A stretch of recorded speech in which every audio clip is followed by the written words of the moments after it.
Você já teve aquele sonho? O tipo de sonho que se repete. Não importa quanto tempo passe, quantas noites se interponham, quantas rezas sejam feitas. Ele volta. Sempre igual. Sempre no mesmo lugar. A mesma casa. No começo, parecia só isso. Um sonho estranho.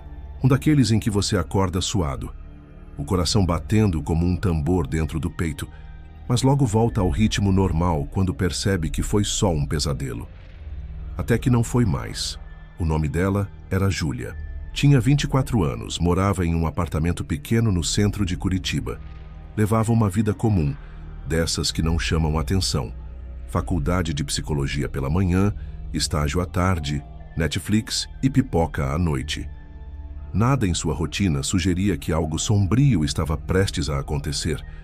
Mas ela começou a ter o mesmo sonho. E tudo mudou. Era sempre igual. Ela andava por uma estrada de terra com o céu coberto de nuvens cinzentas. A vegetação era seca, morta, como se o lugar tivesse parado no tempo. E então, ela via a casa. Um casarão de madeira escura, 2 janelas na frente como olhos e uma porta de entrada, que mais parecia uma boca entreaberta. Nada em sua aparência era especialmente assustador. E talvez por isso fosse tão perturbadora. O problema é que Júlia não era a única. Ao comentar casualmente sobre o sonho em uma roda de conversa com colegas da faculdade, 3 pessoas pararam de sorrir ao ouvir a descrição da casa. Um silêncio caiu sobre o grupo, como se uma sombra tivesse coberto todos ao mesmo tempo. E um a um eles contaram. Também sonhavam com a mesma casa. Sempre do mesmo jeito.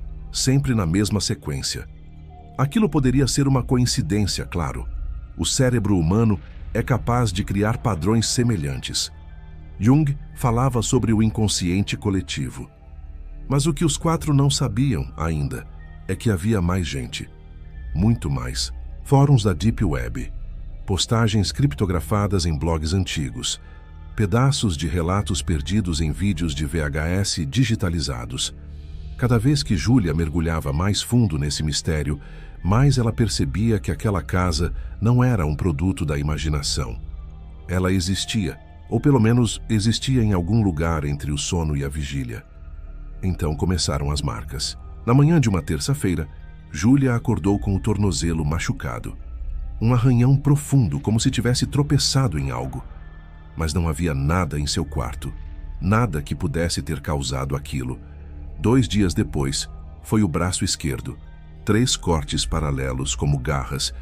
E então, pela primeira vez, ela ouviu uma voz dentro do sonho. Não era clara, mas era real. Volte. Com a voz vieram os sons. Estalos, risadas, sussurros distantes e a sensação constante de que alguém a observava dentro e fora do sonho. Algo estava tentando atravessar. Algo que não devia. E o mais assustador, ela começou a ver a casa acordada, refletida no vidro da janela do ônibus, no reflexo de uma poça d'água na calçada, em uma pintura na parede do consultório de seu estágio, sempre de relance, mas sempre lá. Na noite seguinte, quando despertou em pânico, havia algo novo. Uma carta, um envelope branco sobre sua escrivaninha. Dentro, apenas uma frase. Você está mais perto do que imagina. Mas quem colocou aquilo lá? Ela morava sozinha. Trancava todas as portas. Tinha 2 trincos extras por medo de invasões. A carta não tinha carimbo, não tinha remetente, não tinha marcas digitais. Só aquela frase. E então, o sonho mudou. Pela primeira vez, ela entrou na casa. Os degraus rangiam sob seus pés descalços. O ar era gelado, parado. As paredes pareciam pulsar como se respirassem. E lá dentro, no fim do corredor escuro, ela viu um espelho. E dentro do espelho, não havia reflexo. Só a casa refletida do lado de dentro. E algo mais. Algo que rastejava lentamente em sua direção. Ela acordou gritando. Mas ao olhar para o espelho do banheiro, não se viu refletida. Não no início. Só depois de alguns segundos. Como se tivesse voltado. Naquela manhã decidiu procurar ajuda. Procurou os outros 3 colegas que compartilhavam o mesmo sonho. 2 deles estavam desaparecidos. Um deles havia se internado voluntariamente em uma clínica psiquiátrica, alegando estar sendo seguido por uma sombra com os olhos da casa. A última mensagem que Júlia recebeu de um deles, Marcos, foi uma gravação de voz. Se você sonhar com a escada em espiral, não suba. Eles estão lá em cima, eles veem você. Júlia não dormiu mais naquela noite. Mas no dia seguinte, inevitavelmente, o sono venceu. E ela viu a escada. O apartamento de Júlia, apesar de pequeno, tinha o que ela chamava de conforto urbano. Um estúdio de 32 metros quadrados no 7º andar de um prédio antigo, com janelas grandes e paredes descascadas que davam charme ao ambiente. A vista dava para uma rua movimentada, onde o som dos ônibus, buzinas e conversas ecoava o dia inteiro. Mas, à noite, tudo mudava. As luzes dos postes ficavam mais fracas, o silêncio tomava conta, e até os gatos de rua sumiam. Era nesses momentos, entre a meia-noite e as 3 da manhã, que Júlia sentia que a cidade deixava de ser dela. O mundo parecia suspenso, como se estivesse sendo observado. Uma sensação que até pouco tempo atrás ela atribuía ao cansaço da rotina intensa. Agora tudo parecia ter outro significado. Naquela manhã chuvosa de sexta-feira, Júlia tomou um café forte, vestiu seu casaco cinza e seguiu para o estágio. O consultório onde trabalhava era discreto, quase escondido entre 2 prédios comerciais. Um lugar de silêncio e confidências. Lá atendia crianças com traumas, supervisionada por uma psicóloga experiente, doutora Marisa. Era um trabalho que a inspirava. Pelo menos até o dia em que viu a casa desenhada por uma das crianças. Eduardo tinha 7 anos, era tímido, introspectivo. Seu pai desaparecera há 3 meses, e desde então ele havia parado de falar. Naquela sessão, pela primeira vez, ele desenhou. Era uma casa, exatamente como a dos sonhos. Mesmas janelas, mesma porta, mesmo céu cinza. Júlia tentou manter a compostura. E conseguiu. Até Eduardo levantar os olhos e dizer, com uma voz baixa e estranha, "Eles querem que você volte." Daquele momento em diante, Júlia percebeu que não estava apenas lidando com pesadelos. Aquilo era real. Ou estava se tornando real. O sonho agora invadia sua rotina com intensidade. No ônibus de volta para casa, recebeu uma mensagem anônima no celular. Apenas um link. Contra o bom senso, clicou. Era um vídeo antigo, datado de 1998, com qualidade granulada. Uma mulher nitidamente perturbada repetia em um tom monocórdio: "A casa chama quem precisa lembrar. Ela é a memória do esquecido. A chave está no que foi apagado." O vídeo terminava com a imagem congelada da casa e um barulho abafado de passos se aproximando da câmera. Júlia desligou o celular, trancou as portas do apartamento, fechou todas as janelas e se encolheu na cama, como se isso fosse suficiente para se proteger. Mas sabia que não era. Durante a madrugada, ouviu batidas na porta de entrada. 3 toques lentos. Depois o silêncio. Ao olhar pelo olho mágico não havia ninguém, mas do outro lado da porta, no chão, havia um bilhete escrito à mão. "Você já entrou. Agora só falta lembrar por quê." A partir dali ela passou a questionar tudo. Quem ela era, o que estava esquecendo e o que exatamente aquela casa queria mostrar. No domingo, Júlia resolveu fazer algo que vinha adiando há dias. Voltou ao consultório para rever os desenhos de Eduardo. Havia algo nos traços da criança que parecia mudar a cada vez que ela olhava. Como se o desenho vivesse. Ao comparar os papéis, percebeu que na última folha havia um detalhe novo. Uma figura no 2º andar da casa. Pequena, escura, observando pela janela. Ela mostrou os desenhos para a doutora Marisa, mas omitiu o motivo de seu interesse. Disse apenas que os rabiscos pareciam esconder mensagens subconscientes do menino. Marisa sugeriu chamar um especialista em interpretação simbólica infantil. Júlia concordou, mas por dentro a aflição só aumentava. Naquela noite, teve um novo sonho. Agora a estrada não estava mais vazia. Pessoas marchavam lentamente em direção à casa. Seus rostos eram borrados, sem feições, como manequins sem olhos. Alguns levavam lanternas, outros espelhos quebrados. Nenhum fazia barulho. Quando Júlia tentou gritar, percebeu que sua boca estava costurada. Ela acordou com um gosto metálico na boca. Ao olhar no espelho, notou que os lábios estavam inchados e havia uma linha vermelha fina cruzando de um lado a outro. Parecia uma cicatriz. O medo já não era mais uma sensação passageira. Agora fazia parte do cotidiano. Na faculdade, os colegas evitavam olhar nos olhos dela. O professor de psicopatologia comentou entre ironias que ela andava com uma cara de quem conversou com o outro lado. E ela quis responder: sim, conversei. E eles disseram que não vão mais esperar. Determinada a entender o que estava acontecendo, Júlia mergulhou nas teorias. Pesquisou sobre sonhos lúcidos, demônios do sono, parasitas de memórias e arquétipos espirituais. Foi assim que encontrou um nome recorrente em diversos fóruns esquecidos: Acordantes da Casa Sem Tempo.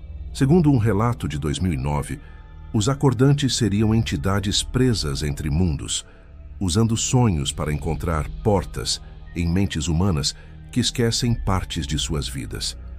Júlia sentiu um frio ao ler aquilo, porque ela não conseguia lembrar da própria infância antes dos 8 anos.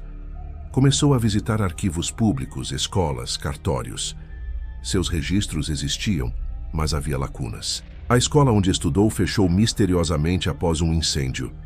Nenhuma foto dela antes dos 9 anos, nenhuma lembrança clara de aniversários, apenas flashes, uma escada em espiral, uma boneca de pano com olhos costurados e uma canção infantil tocada de trás da porta. Tudo apontava para a casa. Na noite seguinte, dormiu com uma câmera ligada. Queria registrar o que acontecia durante o sono. No dia seguinte, ao revisar as imagens, viu-se levantar da cama com os olhos abertos. Não parecia sonâmbula, parecia guiada. Foi até o espelho da sala e disse, olhando para o próprio reflexo: já estou dentro, só falta abrir a porta do porão. Mas ela não se lembrava disso. Na semana seguinte, perdeu peso. Esqueceu palavras simples. Teve lapsos de tempo. E então, em uma noite chuvosa, recebeu uma ligação anônima. Uma voz sussurrou: você viu o porão, mas não viu o que saiu de lá. Ela desligou, mas a sensação de estar sendo observada aumentou. Os espelhos pareciam tremer. A casa agora aparecia até em rabiscos nas paredes do banheiro da faculdade. Um dos seguranças comentou: alguém tem problemas sérios para ficar desenhando essa casa em todos os andares. Ela não disse nada, porque reconheceu o traço. Era o dela. Foi numa madrugada de terça-feira que Júlia finalmente cedeu. Exausta, entre o medo e o torpor, deixou-se adormecer sem resistir. O ambiente do sonho não começou com a estrada, nem com a casa. Era um vazio escuro, total, como se estivesse dentro de um grande pulmão que não respirava. Até que ouviu a música, uma cantiga infantil, cantada em voz lenta e distorcida. A porta abre, o tempo escapa. Suba a escada a alma fraca. No porão o som se cala, mas no espelho tudo fala. A melodia guiava seus passos. A escuridão cedeu, revelando o hall de entrada da casa. Desta vez, tudo estava mais nítido, mais real. O cheiro de madeira molhada, o rangido da estrutura antiga, o toque frio do corrimão. Era como se estivesse desperta dentro do próprio inconsciente. A escada em espiral se ergueu diante dela. Um sussurro ecoou: agora você lembra, agora você sobe. Júlia colocou o pé no primeiro degrau, sentindo a vibração embaixo dos pés. A cada passo, a casa parecia reagir. Gemia, pulsava. A madeira estalava como se fosse feita de ossos. Ao chegar ao segundo andar, não havia mais portas. Só um longo corredor com espelhos em ambos os lados. Mas os reflexos estavam atrasados. Cada movimento seu era replicado com segundos de atraso, e em um deles, o reflexo sorriu sozinho. Ela correu, mas o corredor parecia se estender.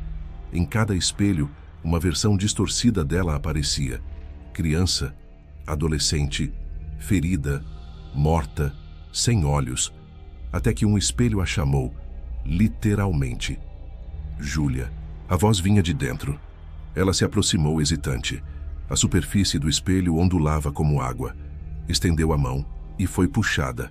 Do outro lado estava o porão, escuro, úmido, cheio de correntes penduradas do teto. No centro, uma cadeira. Amarrada nela, uma menina. "Quem é você?" Júlia perguntou, engolindo seco. A menina levantou o rosto. Era ela mesma, com uns 7 anos. Olhos costurados, boca aberta em um grito silencioso. Atrás dela surgiram sombras, muitas, longas, de braços impossíveis e rostos cobertos por panos brancos como véus funerários. Os acordantes.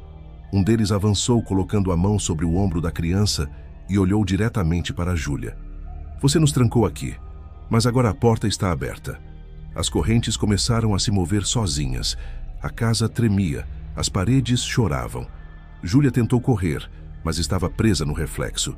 Tudo estava escuro, só ouvia risos infantis e os próprios gritos abafados. Até que acordou. Mas não em sua cama.